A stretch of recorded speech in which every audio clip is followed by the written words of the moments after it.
Hello everybody, this is Airsoft Customs, and as you may see, we didn't upload a video since some months ago. We are just uploading stuff to the shorts compartment of YouTube, and during this period of time we spot a video that gets a lot of attention, and this video was about the Novritsch SSR4 and the performance of it once tuned up finally, let's say that way. We get about 12,000 views, 220 something likes, plus a lot of comments about what we had done to this gun, and do we upgrade something or do we use it as stock as it was. So without further ado, let's get started and show you how to do it by yourself. So here we have a brand new SSR4, which is part of a bulk buy. 10 units are right now inside of the workshop. They are here mainly to make them work for a long period of time, and also rework them completely so they can draw less current and be more reliable on the long run. Since they are going to be rental guns, we see it as a very nice platform, but it needs a lot of work to make it great. A lot of work for somebody, but for me it's not a lot of work, because I do that stuff for pretty much every gun. So here it is.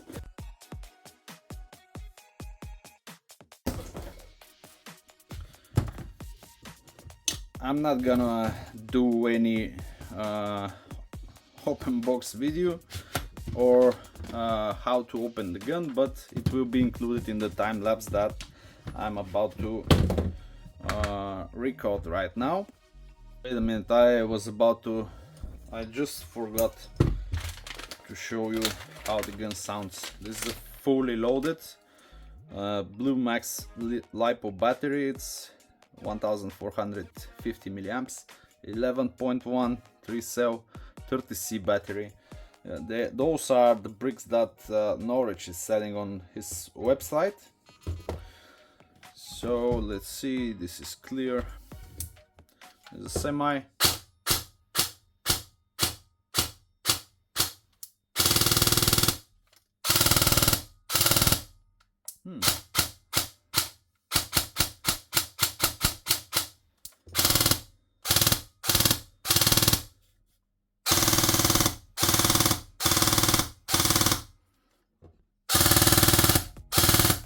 Actually, it's not sounding awful as the first units that I've been working on, but anyway, it's going to sound a lot better.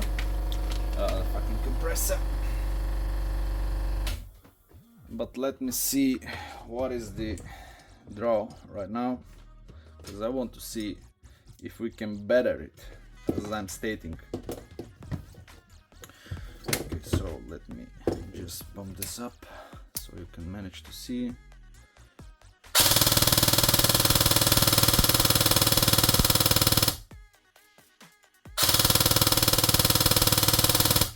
It's around 13.8, 14 amps. And this is 1.5 joules muzzle energy. So let's keep opening the gun and see what we will find inside.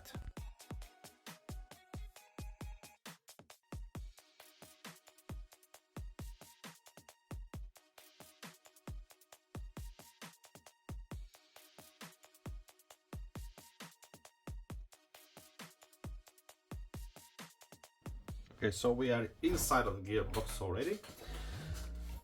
We have a completely upgraded piston, with a piston head. We have a nice nozzle with an O-ring, and we have this cylinder head which is losing a lot of compression. Anyway, early versions was even with a lower quality, which they wasn't even sealing onto the cylinder. So right now it is sealing, but needs better grease, because this grease is shit. But this is one side of the problems that this gun have. The other one, it's a poor shimming job, and it has some friction which we need to eliminate, or at least lower down in the best possible way. It has very nice gears. What else do we have inside? We have a nice flat trigger, which is poorly made. I don't know if it was the trigger. Yeah, it is the trigger. Usually this hole should be 3 mm, and here we have 2.85, which generates a lot of wobble for the trigger. And take a look at this hole. It's 3.23, which is very bad. It has 0.5 mm of wobble. And if you want to make a hair trigger here, it's not going to be super possible without some modifications. You want to have the same travel as it is right now. You don't need to do that. It's perfectly fine, it's working, and doesn't need more attention to it. Let's keep forward and get to one of the things that needs some modifications. Before we started with anything else, we need to take a close look to the board. This board, no matter that that's written Novritsch, it wasn't made by Novritsch. This board, it's part of the T238 family. It has some nice features, and I would say this is the best basic board you can buy, and also it is the cheapest one. If you go to the Novritsch site, you can buy them for 30 something euro, and this is a bargain. You know, this is a very good board with the features that everybody needs. What do you need? You need a double shot. You need to be able to switch semi to burst or full auto to burst, or whatever the case is. You have those features, if I don't remember wrong, actually. But the most important thing is that you have 5 defined precock abilities inside of this board, and they are enough. You don't need anything more for a M4 or AR-15 style gun. You don't need more. You just need to play. That's all. You need to be able to make a short stroke trigger. Unfortunately, in this configuration, it's not quite possible, or it's not going to be so precise. So we are forgetting about that for a moment. But anyway, this board, it's a treasure to be inside of a cheap gun like this. So what do we need to do? This is I believe it was 18 gauge. So what we need to do is exchange it with a 16 gauge wire. Same quality of the wire, just thicker on the inside. We need to protect the board, because no matter that it's cheap, it's good to be insulated from the gearbox, because the people like me who use the T238 knows this very well, that protection on the board, it's not something that T238 could be proud of it. So I always prefer to insulate this part of the electronics, so I can give it 2, 3, 4 years of span without any components to get burned out and to throw the entire board on the bin.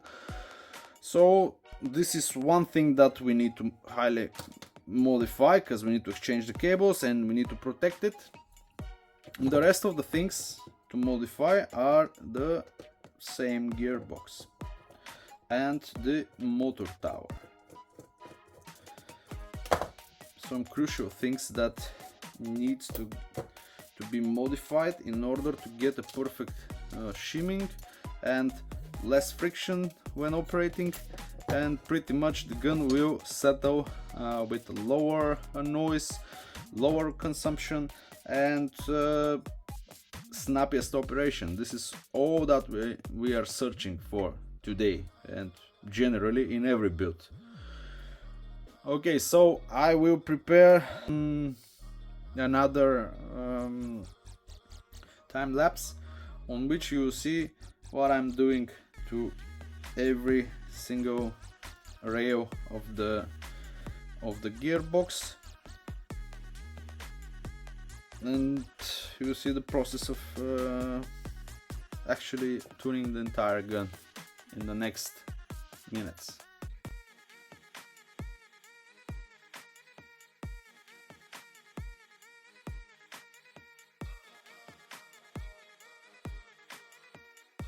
I just cleaned up the components, or the main ones which we are going to work on. As you may see, this is a completely new gun. Let me see if it will focus or not. It barely has a focus point of the phone. It's quite not there, but yeah, it just has small markings of the first run of the gun. So it is completely new in that aspect. What about the rails? The rails are, how to say,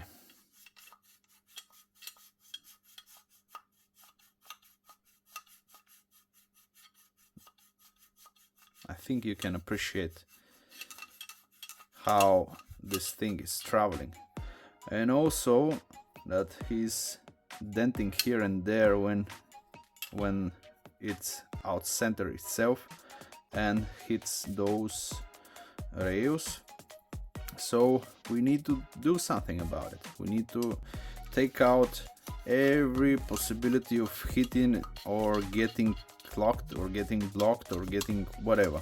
You know, it needs to travel freely without friction.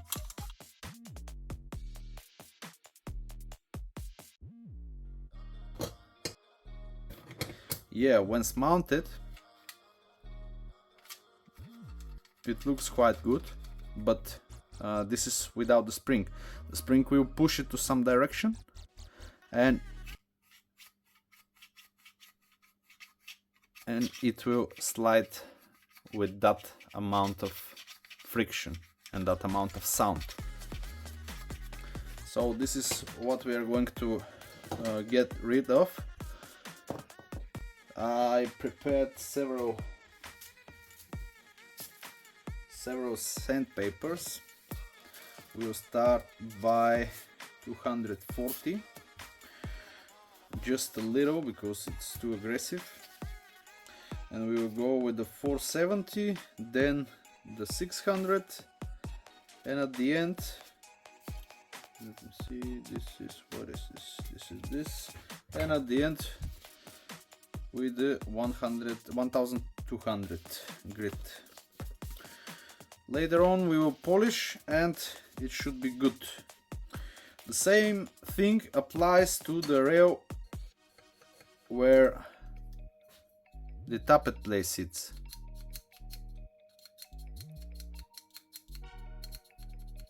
You can appreciate what is the sound of it. No matter that it's looking that it's working without an issue,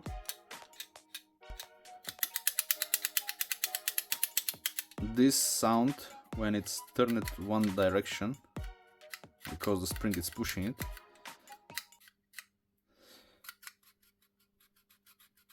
We want to eliminate this.